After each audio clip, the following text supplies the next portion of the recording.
দেখো আমরা এখন করব নাইট্রেশন বিক্রিয়া কি, নাইট্রেশন বিক্রিয়ার কৌশল। তো নাইট্রেশন বিক্রিয়াটা দেখো, এটা ইলেকট্রোফিলিক অ্যারোমেটিক যৌগের ইলেকট্রোফিলিক প্রতিস্থাপন বিক্রিয়াসমূহের এইটা আছে আর একটা রিয়াকশন। আমরা এর আগে করছি ফিল্ডক্রাফট অ্যালকাইলেশন অ্যাসাইলেশন, এখন আমরা করব নাইট্রেশন। তো নাইট্রেশন দেখো কিছু নাই, অনেক সহজ। এইচ নিলাম, এইচ ও বন্ড NO2, এটা গাঢ় সালফিউরিক অ্যাসিড, গাঢ় সালফিউরিক অ্যাসিড। অবশ্যই এটাও গাঢ় ইউজ করা হয়, গাঢ় দিলে পরে এখানে ওইচ যাবে আর এখানে এইচ যাবে, এইচ আর ওইচ মিলে পানি তৈরি করে ফেলবে, তখন কি হয় দেখো NO2 প্লাস H2O। তো যে বিক্রিয়ায় বলবা বেনজিন চক্রের এক বা একাধিক হাইড্রোজেন সমসংখ্যক বন্ড NO2 মূলক দ্বারা প্রতিস্থাপিত হয়, বন্ড NO2 মূলক দ্বারা দেখো এটা প্রতিস্থাপন করা হয়েছে হাইড্রোজেনটা।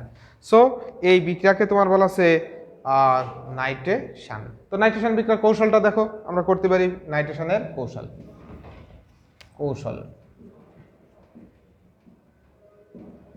নাইট্রেশন বিক্রিয়ার কৌশল। এখন দেখো প্রথম ধাপ কি হবে, নাইট্রিক অ্যাসিড এবং সালফিউরিক অ্যাসিড। আমরা প্রথমেই বলেছি যে নাইট্রেশনের ক্ষেত্রে এরকম হবে, ফিল্ডক্রাফট ক্ষেত্রেও সেম। কি করবে, এই অংশ দুটো রিয়াকশন করবে, করে আমাদের কি করবে, একটা ইলেকট্রোফাইল একটা নিউক্লিওফাইল তৈরি করবে। দ্বিতীয় ধাপে ইলেকট্রোফাইল বেনজিন চক্রে আক্রমণ করে সিগমা কমপ্লেক্স তৈরি করবে। তৃতীয় ধাপে নিউক্লিওফাইল ওর থেকে প্রোটন গ্রহণ করে উৎপাদ তৈরি করে ফেলে। তো প্রথমে নাইট্রিক অ্যাসিড আর সালফিউরিক অ্যাসিড, তো এর ক্ষেত্রে HSO4H। সালফিউরিক অ্যাসিডকে এইভাবে ভেঙে লেখা যায়, আর nitric acid HO bond NO2 এর সাথে রিয়াকশন করলে H গেল আর কিন্তু OH গেল, H আর OH মিলে পানি, মানে কি এখান থেকে তৈরি হয়ে গেল একটা NO2, এটা প্লাস, আর এখানে তৈরি হলো HSO4 মাইনাস, আর এখানে H2O। খেয়াল করো এইটার নাম আছে ইলেকট্রোফাইল,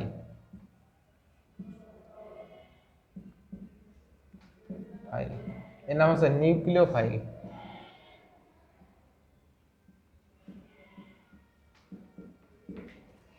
দ্বিতীয় ধাপে আমাদের কি হবে,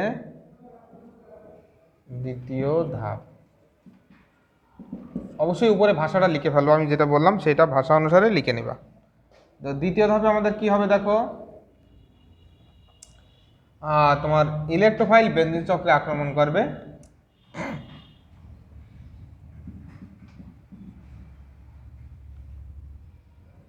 NO2 প্লাস এটা এখানে অ্যাটাক করবে, করে আমাদের কি করবে, এখানে আমাদের সিগমা কমপ্লেক্স, এখানে HNO2 প্লাস, এখানে কিছুই তৈরি হবে না, এটা সিগমা কমপ্লেক্স বা কার্বন অ্যামাইন, সিগমা কমপ্লেক্স বা কার্বন অ্যামাইন।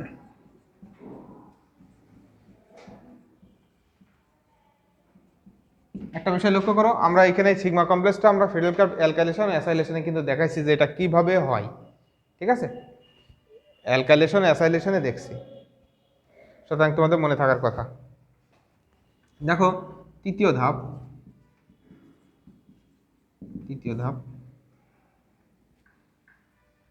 তৃতীয় ধাপে কি হবে, আমাদের আছে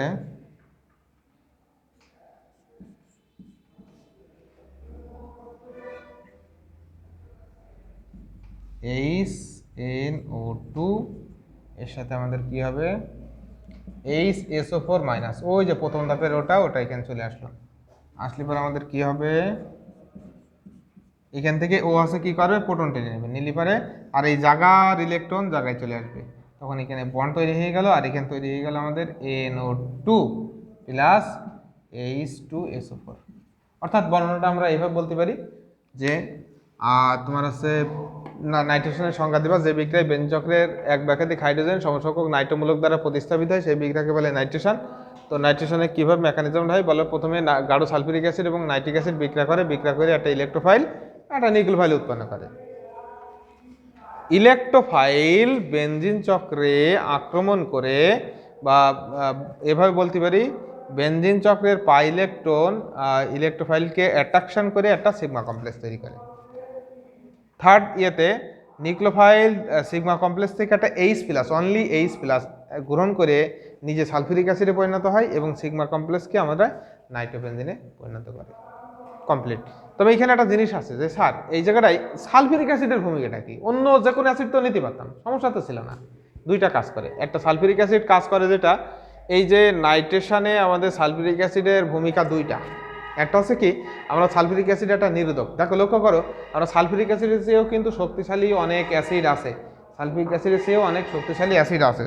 শক্তিশালী অ্যাসিড কি, যে এর থেকে শক্তিশালী অ্যাসিড যেটা পারকুলরিক অ্যাসিড, কোনো সন্দেহ নেই, এই সিএল ওপর কোনো সন্দেহ নেই। তাহলে আমরা পারকুলিক অ্যাসিড ইউজ করতে পারতাম, কিন্তু ঝামেলা এক জায়গায় যে সালফিউরিক অ্যাসিড কি করে, এই নাইট্রিক অ্যাসিডকে বাধ্য করে ওইস আয়ন দান করার জন্য। অর্থাৎ এইটাও যদি করা হতো কোনো সমস্যা ছিল না, এ কিন্তু ওকে ওইস আয়ন দান করার জন্য বাধ্য করতো। কারণ এ হচ্ছে দুইটা অ্যাসিড যখন পরস্পরের সাথে রিয়াকশন করে, একজন অ্যাসিড হয়ে যাবে, একজন ক্ষার হয়ে যাবে। অর্থাৎ এই নাইট্রিক অ্যাসিড কিন্তু তখন ক্ষার হয়ে গেল, এ তখন অ্যাসিড, অর্থাৎ এ তখন হচ্ছে আমাদের কি হয়ে গেল, ও তুলনায় দুর্বল। ওই জন্য ওই আয়ন ওকে গ্রহণ করতে মানে ওকে দান করার জন্য বাধ্য করলো, আর এ আছে এইচ দিল, দিয়ে দেখো খুব সহজে ইলেকট্রোফাইল তৈরি হয়ে গেলো। নাহলে কিন্তু আমাদের ইলেকট্রোফাইল তৈরি হতো না। ওই জন্য আমাদের সালফিউরিক অ্যাসিড ইউজ করাই, পারকুলিক অ্যাসিড বা অন্য কোনো তীব্র অ্যাসিড ইউজ করলেও আমাদের সমস্যা ছিল না। কিন্তু সালফিউরিক অ্যাসিডের আর একটা বিশেষ ভূমিকা আছে, সেই ভূমিকার জন্য আমাদের কি করা হয়, আমাদের এখানে ইউজ করা হয় সালফিউরিক অ্যাসিড। আমাদের এখানে পারকুলিক অ্যাসিড বা আদার্স কোনো অ্যাসিড ইউজ করা হয় না। মূল কারণ কি, এই বিক্রিয়ায় তৈরি হয় পানি। ও যে পানি তৈরি হয়েছে, পানি যখন তৈরি হবে তখন কি আছে, এই নাইট্রিক অ্যাসিডের ঘনমাত্রা কিন্তু কমে যাবে। ঘনমাত্রা যদি কমে যায় তাহলে এই বিক্রিয়ায় ইলেকট্রোফাইল যে জিনিসটা তৈরি হয়েছে এটা কম পরিমাণে তৈরি হবে। এটা যদি কম পরিমাণ তৈরি হয়, এই বিক্রিয়াটার হারটা অনেক কমে যায়। ওই জন্য আমাদের সালফিউরিক অ্যাসিড ইউজ করা হয়। তাহলে নাইট্রেশনে আমাদের সালফিউরিক অ্যাসিড ব্যবহার করা হয় এই কারণে, দুইটা কারণ। একটা হচ্ছে ইলেকট্রোফাইল তৈরিতে সহায়তা করে, নাম্বার টু যে পানি উৎপন্ন করে সেটাকে নিরোধক রূপে পানি শোষণ করে নাইট্রিক অ্যাসিডের ঘনমাত্রাটা ঠিক রাখে। এই দুইটা কারণে আমাদের কি ইউজ করা হয়, যে এর ভিতরে আমাদের সালফিউরিক অ্যাসিড। এটা ইম্পর্টেন্ট কোয়েশ্চেন আসে প্রায়। আচ্ছা, এখন আমরা করব আছে তোমার আছে হ্যালোজেনেশন কি এর কৌশল। হ্যালোজেনেশন কি এর কৌশল, ফিডেল কাপ অ্যালকাইলেশন বিক্রিয়া, অ্যারোমেটিক যৌগের ইলেকট্রোফিলিক প্রতিস্থাপন বিক্রিয়া, হ্যালোজেনেশন কি এর কৌশল। দেখো দেখো আমরা এখন করব ফিডেল কাপ এই আছে হ্যালোজেনেশন বিক্রিয়া কি এর কৌশল। দেখো শ্বাস কিন্তু আমরা যে নাইট্রেশন যেটা করছিলাম একদম হুবহু সেম বিষয়, মানে বোঝা যাচ্ছে একটার সাথে একটা মিল আছে। তাহলে হালকা চেঞ্জ করে দিলে পরে আমাদের হয়ে যাবে। কিভাবে দেখো লক্ষ্য করো, আমরা হ্যালোজেনেশন যে বিক্রিয়ায় বেনজিন চক্রে এক বা একাধিক হাইড্রোজেন সমসংখ্যক হ্যালোজেন গ্রুপ দ্বারা প্রতিস্থাপিত হয় সেই বিক্রিয়াকে তোমার বলা আছে হ্যালোজেনেশন। সে হ্যালোজেন বলতে এক্স ধরতে পারো, তো আমরা ধরে নিলাম ক্লোরিন, সবচেয়ে বেশি উদাহরণ যেটা সেটা হ্যালোজেন ধরা যায়, সি ক্লোরিন। এর সাথে আয়রন প্রবাহক দিয়ে দিলাম, দিলে পরে আমাদের কি তৈরি হবে, এখানে ক্লোরোবেনজিন, আর এইখান থেকে ক্লোরিন ক্লোরিন যখন ভাঙে সিএল, এইটা আর এইটা মিললে আমাদের এই সেল তৈরি করে ফেলে, মানে এখানে তৈরি হয়ে গেল আমাদের এই সেল। তো প্রথম ধাপে বোঝাই যাচ্ছে এটা আর এটা বিক্রিয়া করবে, বিক্রিয়া করে একটা ইলেকট্রোফাইল একটা নিউক্লিওফাইল তৈরি করবে, অর্থাৎ ক্লোরিন আয়রনের সাথে রিয়াকশন করবে, রিয়াকশন করে একটা সিএল, না এখানে একটা লাইন বেশি করে নিতে হবে। বেশিটা কি দেখো, তোমার আছে এফির সাথে ক্লোরিন, এফি প্লাস ক্লোরিন, এটা বিক্রিয়া করবে, বিক্রিয়া করে ফেরিক ক্লোরাইড আগে তৈরি করে ফেলবে, FeCl3, FeCl3। পরবর্তীতে কি আছে দেখো, এটা আছে তোমার আছে 3 দাও 2 দাও 2। আচ্ছা, এই ফেরিক ক্লোরাইড কি করবে, FeCl3 আমাদের ক্লোরিনের সাথে বিক্রিয়া করে আমাদের তৈরি করে ফেলবে ক্লোরিন ফ্রি রেডিক্যাল, আর এখানে তৈরি করে ফেলে আছে আমাদের FeCl4-। দুইটা বিষয় লক্ষ্য করো, এখানে পরীক্ষায় কিন্তু শুধু আয়রনের উপস্থিতি থাকতে পারে, আর তোমার এখানে ফেরিক ক্লোরাইডও থাকতে পারে, FeCl3ও কিন্তু থাকতে পারে। যদি FeCl3 থাকে শুধু এই বিক্রিয়াটা দিয়ে করে দিলেই হয়ে যাবে, আর যদি আয়রন থাকে তখন এইটা দিবা। ওই জন্য পরীক্ষায় বলে হ্যালোজেন বাহক, হ্যালোজেন বাহকের উপস্থিতিতে হ্যালোজেনের সাথে আমাদের কি করে, বেনজিন রিয়াকশন করে আমাদের হ্যালো বেনজিন উৎপন্ন করে, হ্যালো বেনজিন, এই বিক্রিয়াকে হ্যালোজেনেশন বলে। মানে এখানে তোমার এক্স দিবা, তখন দিলে পরে এখানে হ্যালোজেন তৈরি হবে, এটা হ্যালোজেনেশন। আমরা ক্লোরিনটা উদাহরণ হিসাবে ধরে নিলাম, তো ক্লোরিন ব্রোমিন এইগুলো ধরলে পরে তোমাদের বুঝতে সুবিধা হয়, যে কারণে আমরা এটা করলাম। তো যদি আমাদের শুধু আয়রন দিয়ে দেয়, তাহলে পরীক্ষায় যদি আয়রন পড়ে তাহলে আয়রনের সাথে এর সাথে জাস্ট একটা বিক্রিয়া করে নিবা, আর কোনো কাজ নাই, যে আগের মতনই ইলেকট্রোফাইল নিউক্লিওফাইল তৈরি হলো। এবার কি হবে দেখো, আমাদের এই বিক্রিয়ায় ইলেকট্রোফাইল বেনজিন চক্রে আক্রমণ করবে, সো Cl মাইনাসটা প্লাসটা আসবে, এখানে এই দেখো ইলেকট্রোফাইল তৈরি করে ফেললো, এই সিগমা কমপ্লেক্স। পরবর্তীতে কি আছে, এই সিগমা কমপ্লেক্স এখানে থাকলো সিএল, পরবর্তীতে এখান থেকে ওই যে নিউক্লিওফাইল FeCl4 মাইনাস, ও তখন যদি এখানে আসে এসে কি করবে, একটা প্রোটন গ্রহণ করবে, গ্রহণ করে ও ক্লোরোবেনজিনে পরিণত করবে, আর নিজে ফেরিক ক্লোরাইড আর এই সেলে পরিণত হলো। অর্থাৎ আমাদের প্রথমে কি করলো, আরেকবার বলি যে আয়রন কৌশলটা, সংখ্যাটা দিয়ে দিবা, দেওয়ার পরে বলবা আয়রন ক্লোরিনের সাথে বিক্রিয়া করে ফেরিক ক্লোরাইড তৈরি করে, এই ফেরিক ক্লোরাইড ক্লোরিনের সাথে বিক্রিয়া করে একটা ইলেকট্রোফাইল, একটা নিউক্লিওফাইল তৈরি করে।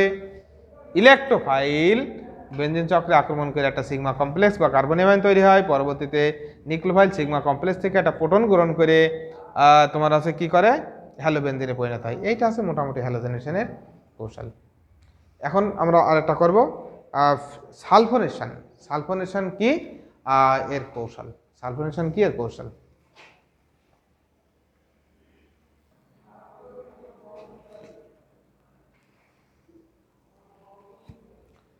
আমরা এখন করব ফিরিল কাপ বিক্রিয়া করলাম, তোমার আছে ফিরিল কাপ অ্যালকাইলেশন, অ্যাসাইলেশন, নাইট্রেশন, হ্যালোজেনেশন, এগুলো কমপ্লিট করলাম। এখন আমরা করব আছে সালফোনেশন বিক্রিয়া কি এর কৌশল।